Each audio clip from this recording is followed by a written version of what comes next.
Hello，各位觀眾朋友，大家好，歡迎翻到中山房探頻道，我係阿 Ken。咁阿 Ken 今日咧就翻到嚟我哋嘅中山西區啦。我而家身處嘅位置係喺公園四季2期1樓架空層嘅位置啊。今期嘅影片主要係同大家帶嚟華潤最新做出嘅活動特惠啊，630半年報衝刺啊。咁今次華潤確實係攞咗誠意出嚟㗎。咁早半個日前，相信大家有 follow 阿 Ken 嘅應該睇到咗，其實半個月之前已經拍攝咗一期公園四季2期項目精講嘅一個樓盤介紹啦。咁同埋好多觀眾朋友已經睇過咗呢條片㗎啦，亦都有部分嘅朋友仔係跟咗阿 Ken 實地過咗嚟現場考察呢個樓盤，同時亦都有朋友仔係已經購入咗買到自己心儀嘅單位啦。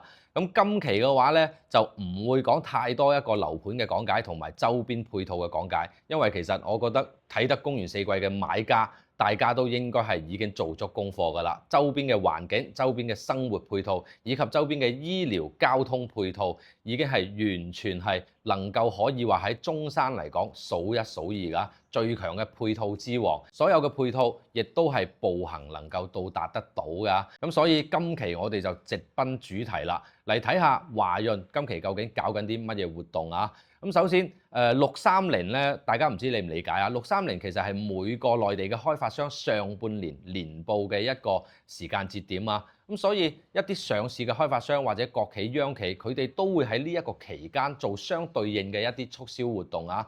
咁啊，包括年底嘅1230啦，即係12月30號啦，亦都會做年底嘅財報衝刺啦。咁所以喺呢啲時間節點咧，開發商就真係有呢個業績壓力㗎啦，亦都會做更大力度嘅一個宣傳以及一啲優惠嘅活動啊。我哋先嚟睇翻目前華潤公園四季佢做緊630嘅活動係究竟有咩嘢嚇？咁依家咧係有6重禮包嘅。第一，認購房源最高可以享受6000蚊嘅購房現金券啊。咁第二嘅話就係贈送3年嘅物業管理費。第三嘅話，認購指定房源贈送家電3件套禮包啦。咁第四就係認購房源可以額外加6萬蚊就可以買到一個產權嘅車位啊，帶有獨立房產證嘅車位。咁而第5點嘅話就係同時亦都贈送一張6萬蚊嘅車位抵用券俾大家。如果日後有需要買第2個車位嘅話呢，就當現金使用啦，6萬蚊嘅車位抵用券。第6就係華潤今次呢係攞咗10套單位出嚟做一口價嘅特價單位啊。咁同埋佢嘅折扣幅度係非常之大啊。咁最平嗰套95平方嘅，可以118萬就能夠買得到啦，係破咗以往一直以嚟嘅一個底價成交㗎。咁當然樓層方面就唔係好靚啦，咁但係價錢方面係非常之靚㗎。咁而117平方嘅話呢，同樣係攞咗一套做特價138萬就能夠買得到啊。117平方嘅單位，4房2廳138萬啊。咁早期如果有睇過公園四季嘅觀眾朋友應該都知道啊。當時我哋買95平方嘅單位都要去到呢個價㗎啦。如今117平方一口價138萬，當然啦，佢亦都係我哋第5座嘅單位啦，同埋第5座以及第4座嘅話呢，係屬於公園四季比較靠輕軌、比較靠呢個深茂鐵路嘅2座樓宇啦。咁啊，佢嘅定價方面一定係比2座以及3座會平翻少少，而且呢套特價單位個樓層唔係太高啊。咁但係價錢咧就一定係夠晒優惠㗎，因為講緊138萬喺西區，真係其他樓盤係諗都唔敢諗能夠買到4房啊！咁我哋再嚟睇翻依家目前主推嘅貨量咧，集中咗就係喺我哋嘅第2座啊！有好多觀眾朋友過嚟現場睇樓嘅時候，其實就搞唔清楚究竟點樣揀02同03呢2個95平方嘅細單位啊！咁我哋可以睇翻個圖則啊，02、03係屬於我哋塔樓設計前端嘅2戶細單位啊。咁啊，01同04咧就屬於117平方嘅4房2廁嘅單位啦，屬於我哋塔樓後面2戶嘅大單位。咁02、03其實佢哋嘅主朝向都係朝南啦，以及內部嘅佈局係一模一樣。02戶係屬於我哋嘅單面東邊位，而03戶咧係屬於西面嘅單邊位啊。咁東面嘅單邊位以及西面嘅單邊位，咁其實我哋觀眾朋友一聽到東同西就唔使諗啦，一定係揀02嘅東面位啦。但係其實唔係喎，有好多觀眾朋友嚟實地睇過之後咧，覺得03單位咧佢個景觀係相對嚟講會開揚啲喎。雖然佢係單邊西面位，但係佢同隔離嘅7座係保持咗有20-30米嘅一個樓間距，而且7座咧係向前面靠少少㗎，所以我哋嘅03戶佢嘅一個房間以及廚房、主人房嘅洗手間望翻出去個 view 咧係能夠望到我哋公園四季2期嘅花園㗎。咁而02戶雖然係單邊東面位啊，但係由於1、2座佢係屬於連體樓嘅設計啊，同隔離1座嘅95平方單位其實相距嘅樓間距只係10米左右嘅一個距離嘅啫，所以02戶佢單邊東面位望出去嘅話咧，視線其實係受限嘅，而且嘅話咧會望得到117平方佢嘅生活露台位置啦，以及1座95平方佢嘅一個房間位置啊，所以隱私性相對嚟講咧，亦都會係較弱翻少少啦。咁總結而言咧，就係03戶會好過02戶啊，呢個我個人認為啦。咁當然咧要結合大家到當地實地考察為準啊。咁但係開發商嘅定價邏輯咧，亦都係03戶貴過02戶㗎。03戶大概同層嘅單位會比02戶貴大概16,000蚊到2萬蚊之間啊。咁好啦。95平方嘅細面積，我哋睇完咗之後就睇翻01戶同04戶嘅大單位啦。咁呢兩戶咧個佈局就一模一樣噶啦，117平方嘅4房2廁單位啊。咁分別咧就剩餘嘅單位喺我哋嘅第2座01、04仲有貨啦。咁而第3座嘅01位置亦都係有117平方㗎，咁大概剩翻10套8套嘅一個高層單位啦。主推嘅貨量依然係保持喺2座呢度㗎。咁其實01同04嘅話咧，亦都有講究喎。咁好多觀眾朋友嚟實地睇過之後咧，其實佢哋都會糾結01同04點樣揀。咁今日咧由於時間問題啊，咁阿 Ken 就唔喺影片當中同大家講太多啦。咁如果大家想以一個靚嘅價錢買到心儀嘅單位嘅話咧，咁近期就一定要抽時間過嚟現場睇睇啦。因為整個樓盤呢個樓盤剩翻嘅單位就唔多啦，2棟整體嘅貨量剩翻大概40-50套左右，賣完之後隨即就會推出第7座啊。咁而第7座最新嘅定價我哋已經掌握咗啦，會比第2座貴大約1000蚊一平方，因為7座係單體樓嘅設計啊。咁但係景觀以及視野朝向，我覺得相差無幾。咁我認為就冇必要花多呢啲冤枉錢啦。咁同埋就係呢個開發商對我哋嘅一個支持力度非常之大啦。咁有一啲特殊嘅優惠政策，阿 Ken 可以幫得到你啊。如果大家對呢個樓盤感興趣嘅，馬上聯繫阿 Ken 啦。咁剩低嘅時間，我哋就上到實體樣板房度，再同大家講解啦。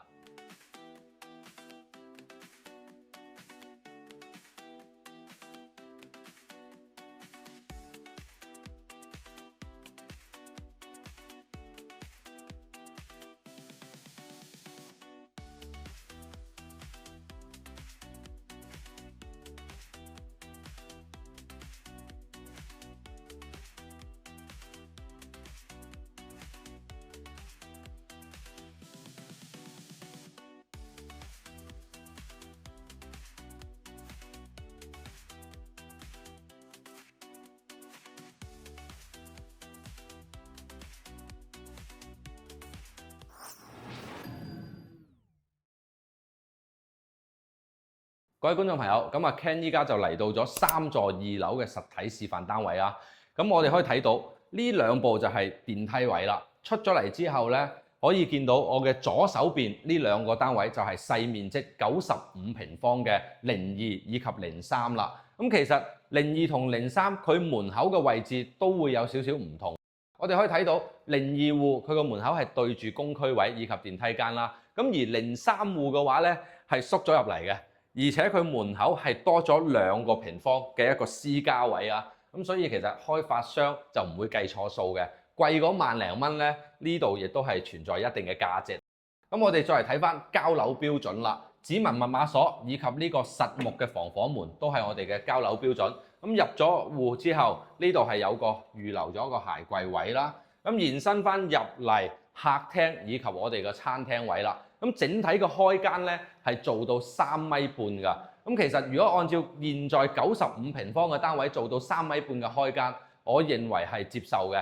同埋嘅話咧，呢個單位佢最大嘅一個特色，公園四季95平方最大嘅特色係佢個露台啊，長露台。呢個露台係去到5.幾米闊。咁市場上極少細單位能夠做到咁大嘅露台啊，而且佢嘅主朝向啊、主人房以及我哋房間以及其中嘅一間客房，全部都係朝正南向。咁呢個亦都好難得。依家講緊最低118萬就可以買到呢個95平方嘅單位啊！咁樓宇嘅質素唔需要擔心啦，因為佢係央企嘅項目。咁我哋再嚟睇下房間嘅內部啦。咁內部嘅話咧，03位啱先阿 Ken 就講過咗啦，喺開頭嘅時候同大家講咗，廚房嘅位置呢一扇窗，03位係朝西面位嘅，但係西面位望出去嘅話咧，同隔離嘅7座係保持咗一定嘅樓間距，而且係能夠望到我哋小區嘅園林位置啊。咁佢同7座大概有成30米嘅距離，而且係錯開式嘅，所以視線以及採光度咧唔需要擔心啊，低樓層都唔需要擔心。咁而房間位啦，我哋先嚟睇第一間連通呢個露台嘅客房。咁呢間房咧就四正正，都有大概9個平方左右啦，做3邊落床擺5尺床係冇問題嘅。咁我哋再嚟睇翻隔離嘅呢一個客位啦。咁衛生間咧其實都叫做大㗎啦，星盤嘅位置、洗手台嘅位置其實都係做咗一個大尺寸㗎。